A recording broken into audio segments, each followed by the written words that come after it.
The Straw, the Coal, and the Bean.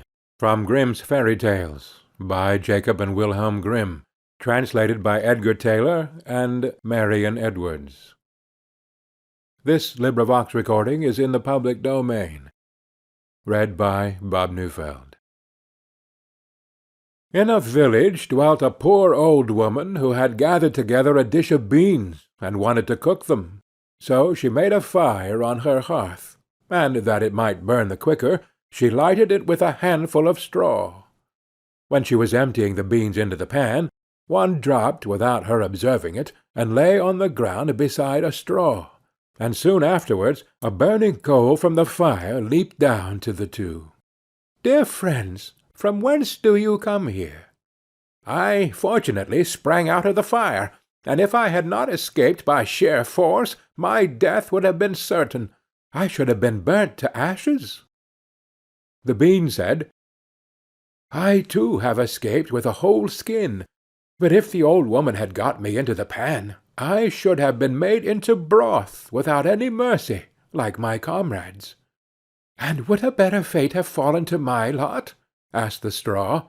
"The old woman has destroyed all my brethren in fire and smoke.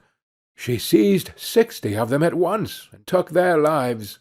I, luckily, slipped through her fingers." "But what are we to do now?" said the coal. "I think," answered the bean, "that as we have so fortunately escaped death, we should keep together like good companions, and lest a new mischance should overtake us here, we should go away together, and repair to a foreign country." The proposition pleased the two others, and they set out on their way together. Soon, however, they came to a little brook, and as there was no bridge or foot-plank, they did not know how they were to get over it. The straw hit on a good idea, and said, "I will lay myself straight across, and then you can walk over on me as on a bridge." The straw therefore stretched itself from one bank to the other, and the coal, who was of an impetuous disposition, tripped quite boldly on to the newly built bridge.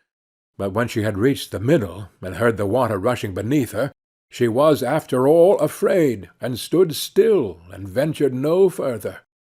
The straw, however, began to burn, broke in 2 pieces, and fell into the stream. The coal slipped after her, hissed when she got into the water, and breathed her last.